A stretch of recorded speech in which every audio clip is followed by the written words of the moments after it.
Another dawn breaks over the sun-baked plains of central Thailand. An international team of archaeological experts and volunteers board their trucks and head out into the remote rural interior of the country.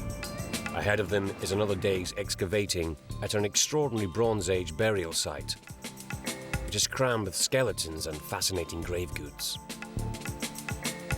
Among over 200 burials here, there were 2 extraordinary graves containing amazing treasures, including vast quantities of ceramic pots. But the skeletons showed signs of strange burial practices. The bones seemed to have been chopped about and left in a pile. One of them hacked off at the knees, hacked off at the face, and the jewellery with them was quite beyond belief. What was the meaning of this? Who were the inhabitants of these graves? Can the mystery of these Bronze Age superburials be explained? Archaeologist Dr. Charles Hyam is on a journey to solve the mystery of the Thai superburials. He is convinced that this burial site will uncover secrets of ancient Thai culture and reveal new insights into the Bronze Age in Southeast Asia. There's no doubt that now we really have to rethink the entire Bronze Age social order from bedrock up.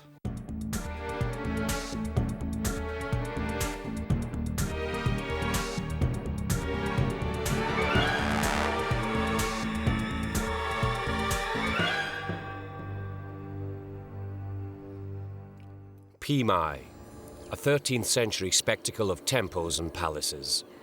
The epitome of civilization, but also a symbol of vast wealth and the power of masters over minions.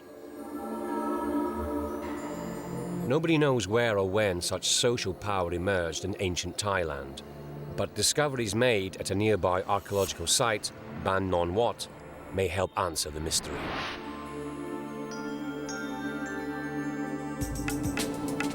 Ban Non Wat, now a dry and dusty village, lies on the location of what was 3,000 years ago an ancient burial ground. For 2 years, the team has been excavating the site under the supervision of British archaeologist Dr. Charles Hyam.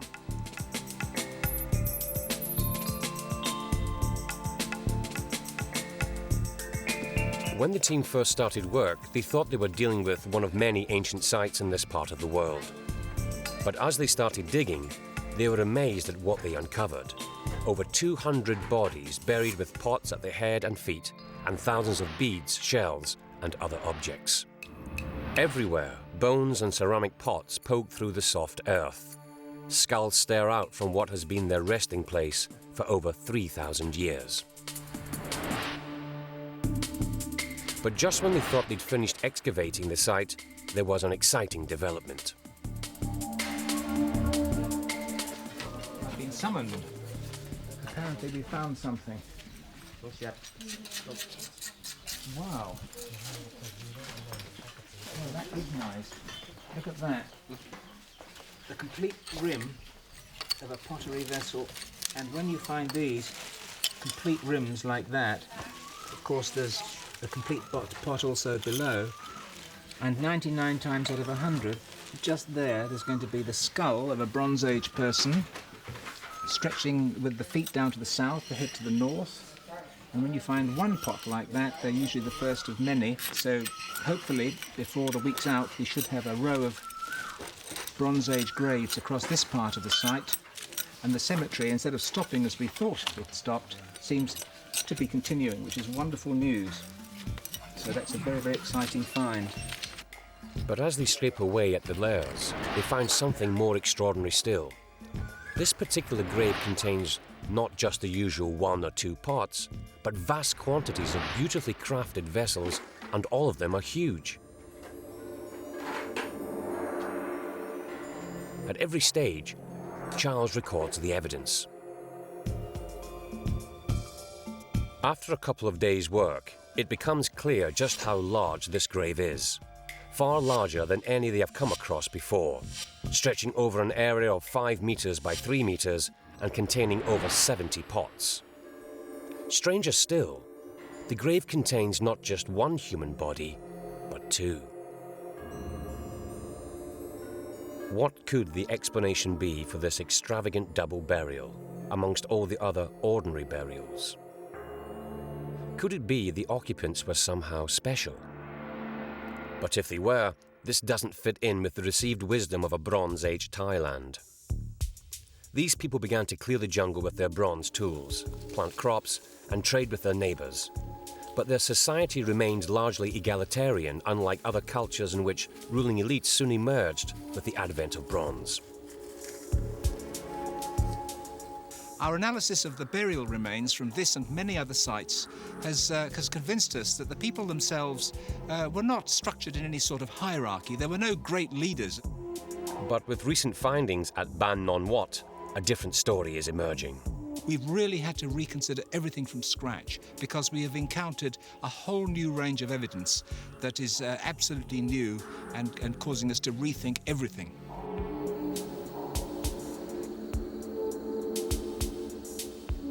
After 2 seasons of digging, the archaeologists thought they'd completed their work here, but out of the blue, they uncover yet another magnificent find, a second superburial. It's just as huge as the first and also contains 2 skeletons buried with fabulous grave goods. Not only were the pair buried with valuable pottery, but also their arms were adorned with magnificent marble bracelets. Their bodies were strewn with hundreds of shell beads. And again, this special treatment is a puzzle for Charles. What's happening here? Most Bronze Age burials around here are about the same size as an individual, with 3 or 4 pots and perhaps some personal ornaments. But these ones were 5 meters by 3, and instead of having 1 person with them, they had 2, and the jewellery with them was quite beyond belief. The whole hand up here covered in shell and marble bangles.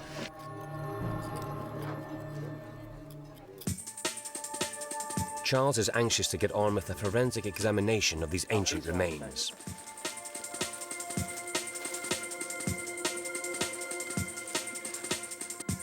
And he's called on the help of bone expert Shan Halcrow. She's going to help him analyze the skeletons in detail and try to work out who the inhabitants of these incredible graves were. Together, they begin laying out the bones in correct anatomical order. Perhaps a closer look at them will help answer some of Charles's questions.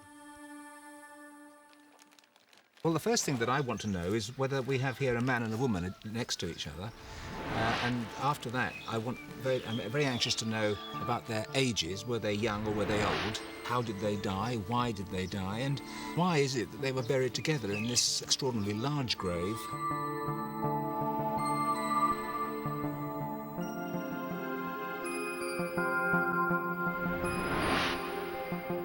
The first pair of fragile skeletons is carefully laid out for examination. One is in good shape, but the other has bones missing and looks as though it had been tampered with, perhaps dug up and replaced in the grave. Shan starts her examination with the more complete of the 2 skeletons, beginning with sex identification. Well, we're still in our preliminary stage of analysis, but if you look over here at the pelvis of this burial 105, yep, you can see the sciatic notch, oh, yeah, which is characteristically wide in females. The skull may show gracile or feminine traits, confirming whether or not this was a woman. What about the skull? Is the skull a nice gracile one, or is it robust? Yes, it is quite gracile. It's got a bit of a brow ridge, but it's not very pronounced, which is characteristic of females. So this was almost certainly a woman. Do the teeth tell them anything about her age at death? But she also seems to be quite... Is she quite old? Look at the teeth. This tooth wear, does that tell us... Yes, she has got quite advanced tooth wear, especially on these molars. Although there are some clear indicators that this was an older, not a younger woman, Shan won't be drawn in giving an accurate age at this stage. Are you going to guess now and tell me how old you think she was within about 5 to 10 years? No, I can't do that. You're not going to do that yet? No, not yet. The fact that there were 2 bodies buried together in the huge grave is very unusual, as nearly all the rest of the graves in the site were single burials. What about this person here? The teeth, again, are pretty well worn, aren't they? Yes. The condition of the teeth on the second body would seem to indicate that this was a younger person, but the poor condition and incomplete bones make it difficult to be sure of the sex. Eminent terms of sexing. Yes. However, the robust nature of the bones in general makes Charles suspect that this was a man. This femur, for example, to my eye, looks rather bigger and more robust than that one. And that's like sort of rather marked muscular ridging, as if this person had rather strong musculature. Yes, it is a much more robust individual. Yeah. Well, it looks rather to me as if very your preliminary interesting. assessment would have a fairly robust and sort of not quite so old man alongside a less robust and older woman. Charles believes the pair were almost certainly related in some way, and that their rich grave goods suggest that they shared the same high status in the community, the woman's status seemingly equal to the man's. The second pair of skeletons is even more intriguing. The bones had been removed and replaced, but they also show signs of extreme violence. Those two people had been specially treated. One of them hacked off at the knees, hacked off at the face. Who were these people? Were they old? Were they young? Were they foreigners from outside? We just don't know. Something unique was happening in a small corner of Thailand during the Bronze Age, leaving Charles facing a conundrum today. These incredible graves suggest that some people were being venerated at a time when everyone was thought to have been equal. And yet these people's bones show signs of having been hacked and slashed. What reason would there be to damage the bones of honoured members of the community? There was certainly something mysterious going on here. Dr. Charles Hyam is an archaeologist specialising in the Bronze Age of Southeast Asia. He's trying to explain the mystery surrounding two rich superburials.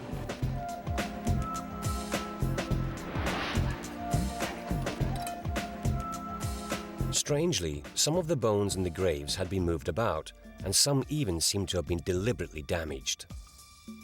Dr. Hyam and bone expert Sean Halcrow are carrying out a forensic examination to try to find some answers.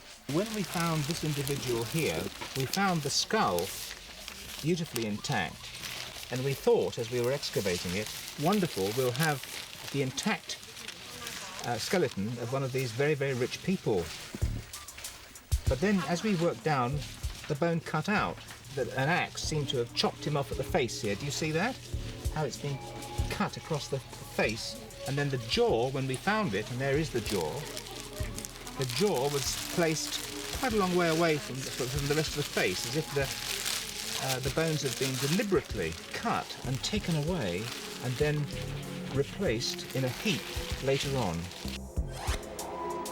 This body seems to have been deliberately disturbed, mutilated, and then repositioned in a stack of bones. The damage to the thigh bone or femur graphically illustrates the strange mutilation. Now, this is the femur of our burial 90, and somebody came along with an axe and literally chopped it off. If they were found like this, with a great gash through the middle, and of course they do join up perfectly. Can Sean tell whether the damage to the bones was done soon after death or sometime later? Well, the cut seems to have occurred before the bones lost their mineral content. Yes. So yeah. So the bones seem to have been damaged sometime after death. Although this could be accidental damage, Charles explores another clue, which could point them in an entirely different direction. It's the position of the second skull, which alerts him to signs of deliberate human interference. But when we found this skull, it was in fact the other way up, sitting upright, carefully positioned on top of the stack of limb bones. And it was sitting upright, and it was looking directly to the east towards the rising sun. It must have been placed there deliberately. Not only that, Sean has found something even more chilling.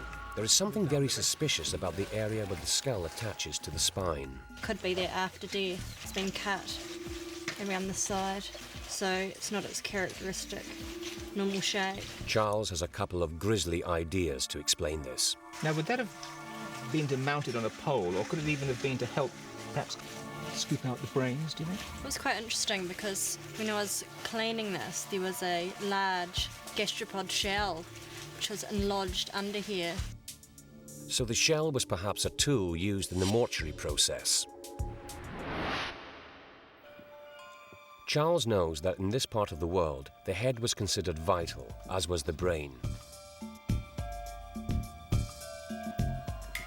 In parts of Southeast Asia, some tribes eat the brain of the deceased as part of the mortuary process. So the treatment of the head in the case of the Thai superburials could be an act of veneration. Everything suggests to Charles that a rare ritual was going on, perhaps in respect of ancestors. His team combs every square foot of the site for evidence.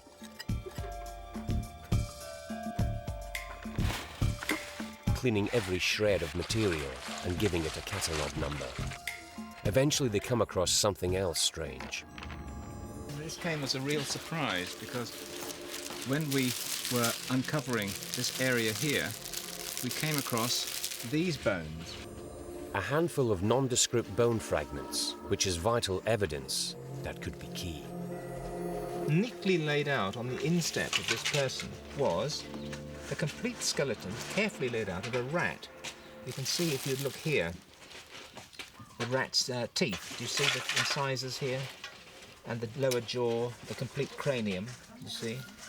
And then the limb bones, and on top of the... Charles is convinced that the presence of the rat in the grave was no accident. It wasn't as if this rat had sort of crept into the grave and had a meal of burial 106. It would have been carefully laid out on the instep of this person. They then found a second rat, so one rat buried next to each human. So there you are, we had a third skeleton here, and indeed, when you think about it, we had a fourth one with burial 105. Charles knows about the use of animals in ancient burials, but this is the first time he's seen rats used. Now, I've never come across rats being used in this way in prehistoric Thailand. We've come across complete pigs and complete dogs and partially complete cattle placed with the dead, presumably as food for the afterlife. But we've never come across a sort of a group with a rat totem. So, the fact that these people were buried with a rat totem to accompany them to the afterlife indicates that they were special. These people are clearly very, very different from the rest.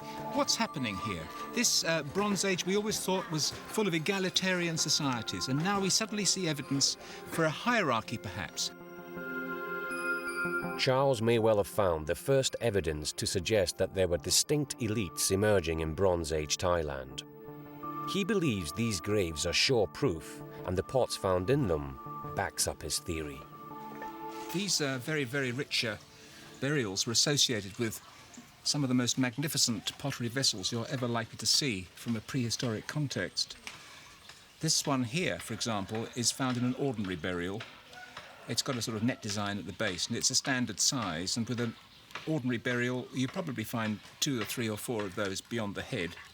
But with these huge pots here, they're of course a quantum leap in terms of size and indeed difficulty to make. They've been beautifully polished on the inside of the rim here and all the way down onto the shoulder. And in a superburial, we find about up to 80 pots like this, but in an ordinary person's burial, we just find a handful. And so these pots really demonstrate very clearly, in terms of their size and quantity, the extreme wealth of these elite people in Bronze Age society. It certainly looks as though the superburials are the graves of the elite. Next, Charles goes to see site metal expert Hayden Court. He has been analysing new evidence, which further bolsters Charles's theory. Lying in each of the graves was a bronze axe head. Bronze tools would have been common in Bronze Age burials elsewhere in the world, but not in Thailand. These are incredibly rare at this site, and they're found only with these very, very rich people. Well, this is the only time we've seen these in such wealthy burials. Therefore, it's obvious that bronze is, in fact, being in use as a status indicator. Yes. When they were gleaming a beautiful sort of golden colour rather than their current rather corroded state, they must have looked extremely impressive. Absolutely. And when I come to think of it, in Southeast Asia as a whole, we have very few burials that contain these axes. They must have been socially very, very important indicators. Absolutely. The interment of these rare bronze tools within the superburials is clear confirmation for Charles that the deceased were special people.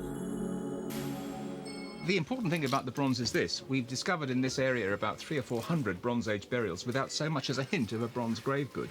And then all of a sudden we find these extremely large graves, 5 by 3 meters, each grave having an axe included.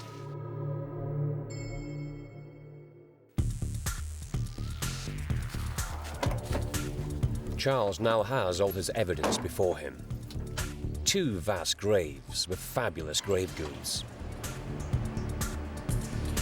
Sacred creatures, bronze tools, and the disturbance of the bones. For decades, we've been trying to tease out the social organisation of this vital Bronze Age of Southeast Asia. We've excavated many sites, and in them we found many egalitarian graves. They're all much of a muchness. No one stood out as being prominent in society. And at Ban Non Wat, we found 2 enormous burials with a Pandora's box of grave goods. These were clearly very important people to Ban Non Wat. For Charles, the superburials are the missing part of a bigger picture, the development of society in ancient Thailand. He makes the 10-kilometer trip to Pi Mai, once the heart of the ancient civilization of Angkor, a powerful pre-industrial state. A civilization whose origins, despite decades of research, have remained shrouded in mystery. The only way to understand its beginnings is to uncover the culture of its predecessors.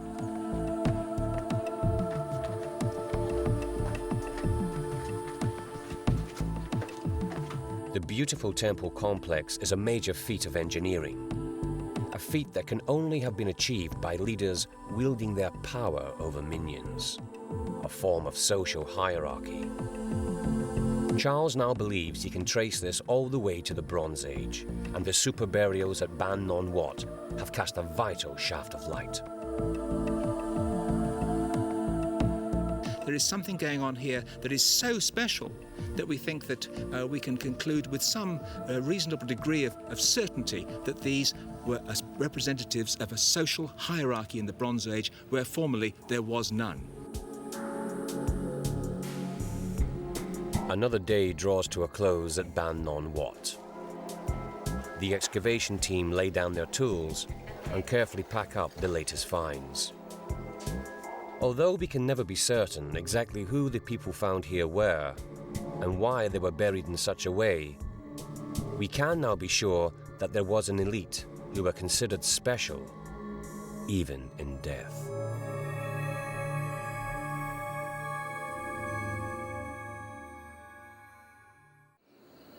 Thailand is a country of hidden histories. The sleepy palm groves, meandering rivers and beautiful architecture are just part of its ancient story. At Khok Phanom D, a remote wetland location, archaeologists unearthed one of the most amazing prehistoric graves ever found in Thailand. It contained the remains of a woman, a vast array of beads, pottery fragments, and a strange-looking ceramic object. Buried with the woman was an infant and a headless man. Who was this woman? How did she become so rich, and why was she so revered? What could explain such an opulent burial?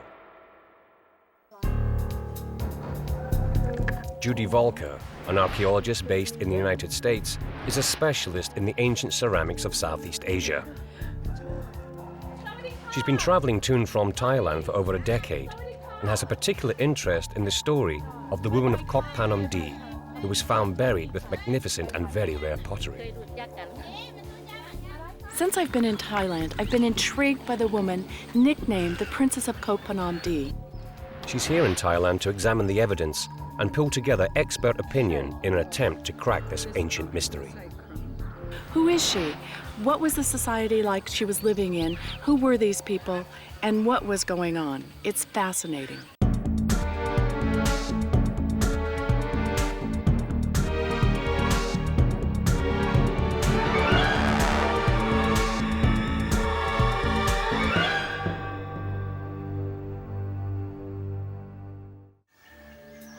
The floodplains that stretch northwards from the Gulf of Thailand are dotted with small, thickly forested areas that protrude above the flatlands.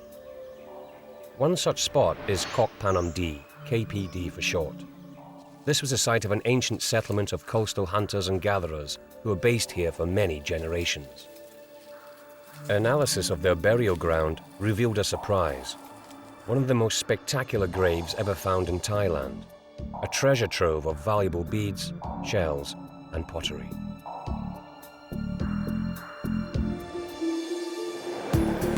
Judy Volker has travelled to this spot as part of her quest to understand this extraordinary burial.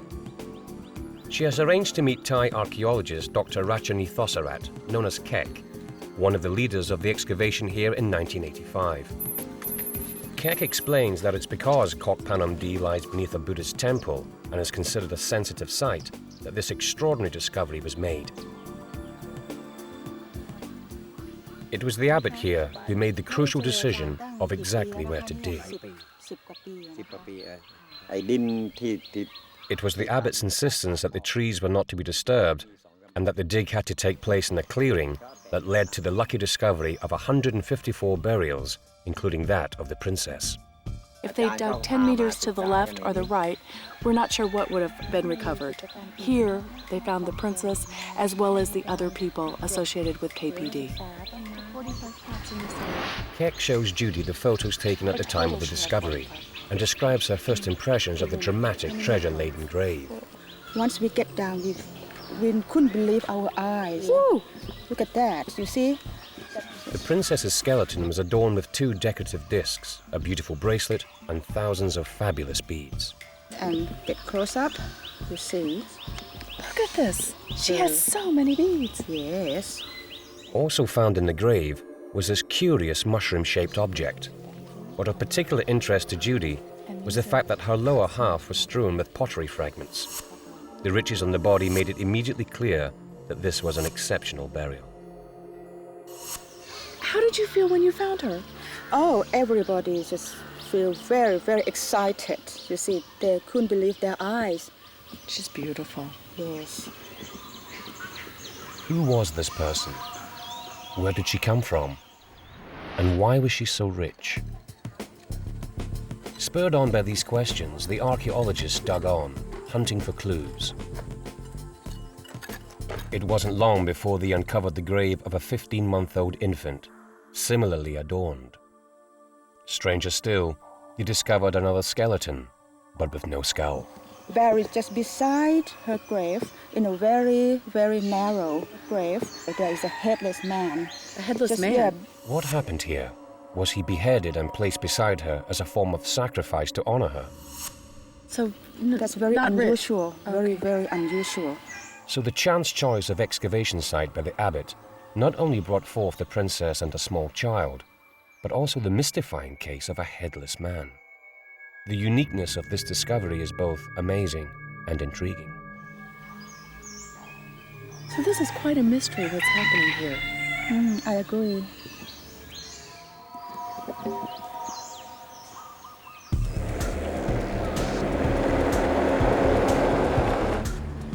Judy is eager to take a closer look at the princess's remains and calls on the expertise of osteoarchaeologist Nancy Tales. Judy hopes a detailed forensic examination of the so-called Princess of Khok Phanom D will provide clues to reveal just who this woman was. What made her stand out from everyone else in the community? Did she hail from this area, or was she a revered outsider? The bones were damaged by the impact of the earth as the soft tissue decomposed.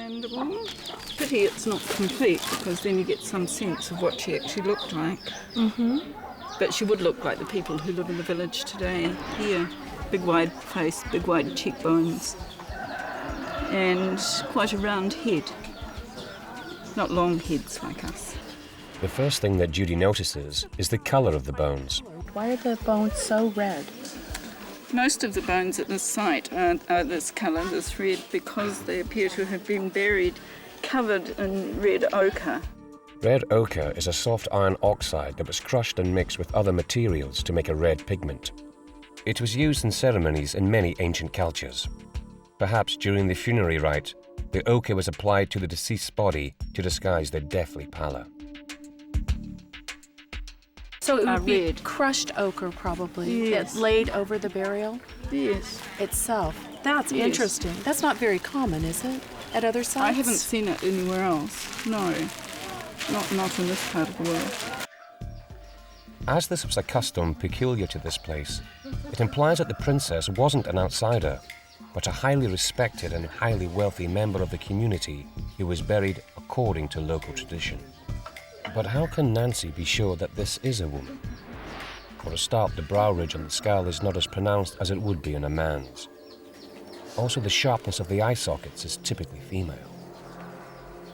And because the pelvis is so beautifully intact, Nancy is able to show Judy the innate femininity of this bone too. So what we've got here Look is at that. some of the features that reflect the fact that women need a bigger pelvic cavity than men so that the baby can get through when she's giving birth. So that the things that you can look at that reflect that are the width of this area here. This is very wide. In a male, this would be quite narrow. Nancy then takes a look at the teeth. By looking at the wear and tear, she estimates the woman's age at death as between 30 and 40, a good age in a community where the average life expectancy was around 30. But then there is something altogether more interesting about the teeth. The teeth at the front here, on the upper jaw, have actually been removed quite early in life, deliberately. The princess underwent this tooth extraction as a young girl. Other burials on the site show the same thing. Clearly, this was a local custom. This would suggest that she was from Khok Phanom D, or at least she'd been part of the community from an early age. But Judy still doesn't know why she was treated differently from the other villagers in death. Tooth samples are sent away for strontium testing, a process which analyzes the enamel's mineral content and will allow them to locate exactly where the princess lived, and whether or not she was from Khok Phanom D. Interesting, actually. Nancy then takes a look at the woman's hand bones. These bones are the metacarpals from the palm of the hand. And what we can see from these is that they've developed particularly strong ridges on the backs here, which tell us that she was doing something that involved quite vigorous movements of the hands. Okay, and repetitive. So, despite her wealth and high status, the princess had done plenty of physical labor during her lifetime. If we look at the vertebral column, The changes to the joints of her spine show that she was involved in vigorous physical activity that stressed her back. you can see this little sharp bridge of bone here shows that the disc had started to degenerate, which is an indication that the spine was under considerable pressure. And in fact, oh look, Out of the blue, a tiny treasure catches Nancy's eye. look what we've got here, isn't that neat? It's a disc bead. Look at that. There's 2 or 3 of the beads that she was buried with that have remained attached to the vertebra there.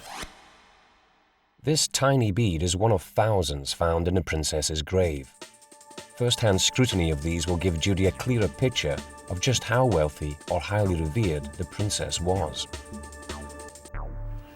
I've had a look at the bones now, but perhaps the most important evidence will be the grave goods, the items she was buried with, because they may provide the clues that tell me more about her life and her death. Judy's next port of call is the Prachamburi National Museum, where the grave goods are displayed. This one. Keck shows Judy one of the shell discs found on the princess's chest, and the beautiful shell bangle found around her left wrist. A miniature version was found on the wrist of the infant buried near the princess. More amazing still is this incredible bead necklace that was placed around the princess's neck. These are so tiny. How many were there? Oh, 120,000 beads. 120,000? And you counted them yourself? Yes. How long did it take you? Oh, take days. Many, many days. If it took so long to count the beads, imagine how long it would have taken to make them and thread them. These glittering discs would probably have been made from shells found in a local estuary. A second necklace is made from what looks like small bones. They look like bone. Are they bone? Oh, absolutely not, because you can see. Although they look like bone, they are in fact made of shell too. What kind of shell? Tridacna. Tridacna? What Yes. is that? It's giant clam. Giant clam. Yes. So, unlike the smaller beads on the first necklace, which were more likely to have been harvested locally, these clamshell beads came from much further afield. From coral reefs many kilometers from Khok Phanom D. The giant clam, which can reach a length of over a meter and weigh in at more than 200 kilograms, was quite a creature to harvest from the oceans. Beads fashioned from its iridescent shell were probably highly valued. So were these gifts to the princess from outsiders, or did she acquire the jewelry through trade? And if so, what means did she have for obtaining it? In a culture of barter and exchange, what did she have to offer that enabled her to become so uniquely wealthy? These stunning beads could be the vital clue for Judy in her quest to explain the princess and her extraordinary grave. In a remote corner of Thailand, a unique grave was uncovered. It was the grave of a woman buried with extraordinary treasures, shards of pottery, a small child, and a headless man. Archaeologist Judy Volker is on the case of this woman known as the Princess of Khok Phanom D. Judy thinks she may have found a potential clue in the clamshell beads found in the grave. The river running by Khok Phanom D is much as it was in the princess's day. We're along the river estuary right now. I imagine that this is quite similar to what life looked like at the princess's village. The vegetation is dense, it's rugged, there's mangroves, there's palms, and it abuts right to the river's edge. Today, as in prehistoric times, the waterway is a hubbub of activity, providing local people with water, food, and a highway for trade.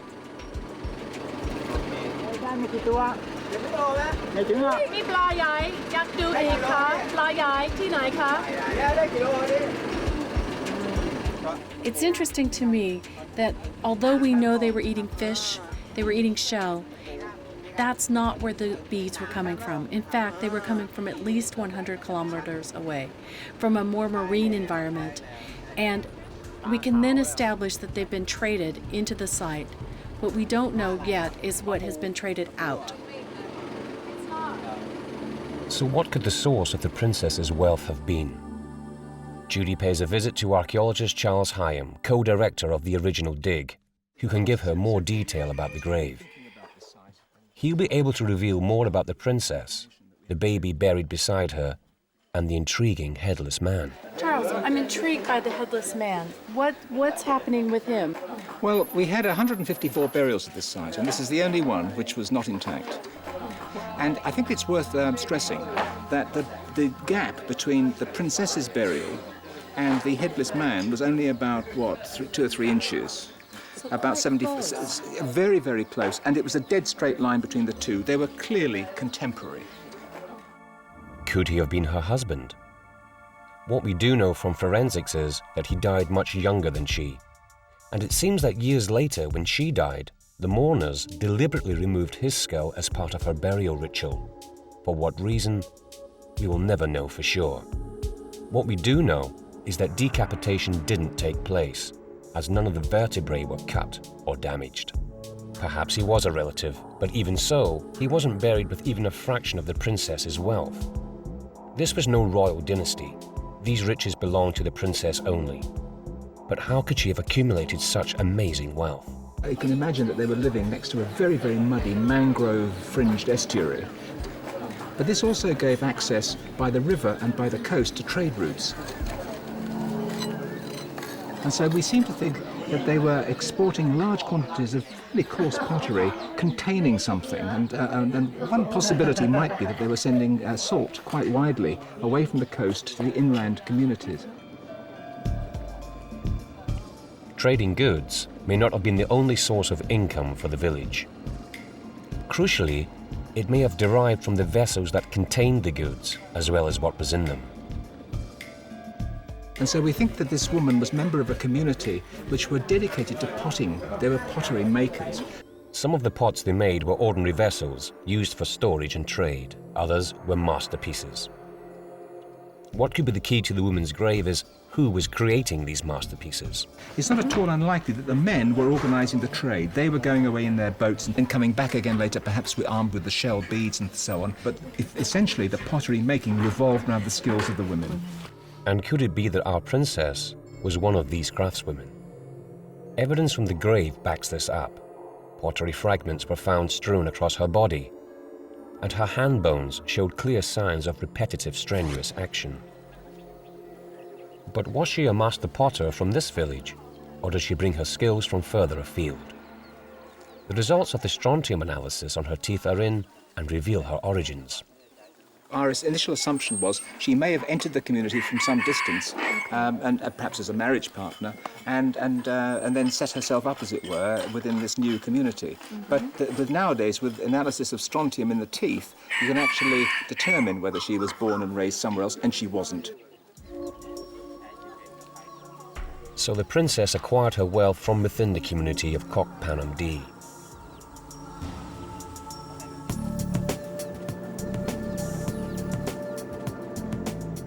Judy takes her line of investigation to the local village. Here the potters use techniques that haven't changed much since the princess's day.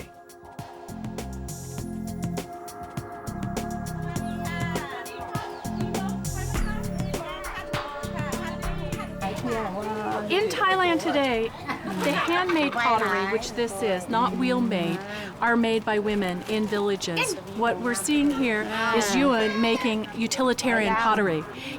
คิดว่าเสร็จแล้วค่ะสวยดีอันนี้ this is pineapple leaf, which easily could have been used in prehistory. So it's a traditional method that goes back perhaps as long as 2,000-3,000 years ago. ขอบคุณมากค่ะสวยดีค่ะ But it's their tools that are key.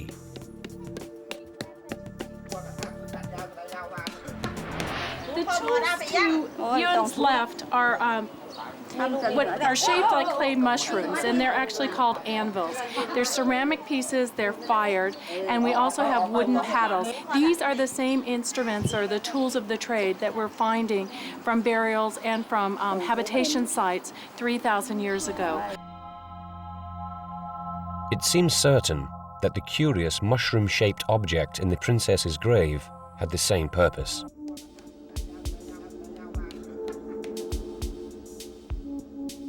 And another practice that also survives to this day seems to confirm this. Do you see how the neck has a design on it? She put that on slightly earlier. That design is unique to her. It's a maker's mark. So in the entire region here, if people choose to buy pots, they may know who made it and choose selectively to buy a specific woman's pot. Could it be that the marks found on the pots in the princess's grave are her own maker's mark? What is certain is that these pots were incredibly special. The princess, we believe, is making masterpieces. So she's using slipping and burnishing and far more elaborate shapes for the pots. In addition, it's a possibility, given the number of grave goods that she had, that she's a person of high status. And that may be because of her pottery making skills. Potters were important to the wealth of the community, and the princess was a master craftswoman, which could explain why she was so revered in death and bedecked and bejeweled with such riches. There's been some suggestion that not just that the women make the pots, but they transfer that technology mother down to daughter, which is how many of the women here learned how to make pottery. We're assuming that that may have happened in prehistory. So, it was the women of the community who were the potters. But they were also bringing into the world future generations of potters, their daughters. The baby found beside the princess was also buried with an anvil. Interestingly, it was miniature. And although forensics can't reveal much from such tiny bones, it seems likely that the baby buried with the miniature anvil was a girl. Surely they're mother and daughter. Why do I say she's a little girl? Well, I think because all the evidence we have points to women making pots at this site. And I think this infant, standing no higher than one's knee, was almost certainly before she died, sitting there next to Mum with clay, learning how to make pots. The loss of this little girl, perhaps the next brilliant potter, would have been a great loss to the community. You have a community, as at Khok Phanom this period, in which ceramic manufacture was the key to the community's entire wealth and indeed being. And young girls were brought up to learn how to be expert potters. To lose one before she reached maturity would have been a very serious loss indeed. This amazing grave has taught us something about Thai prehistory that we may never have otherwise known. That women in this ancient society were vital to the economy and wealth of their community, and that they could even accumulate substantial quantities of wealth for themselves. It was the women in prehistory who contributed to their community by pot making, and through trade and exchange, they brought wealth to this society. Perhaps the nickname, the princess, is deserved. This woman was certainly buried with many grave goods and riches, and honored in her death. Honored in death and in life, bedecked with an abundance of iridescent shell necklaces, she would have radiated sunlight and dominated her community with the splendor of what she was wearing.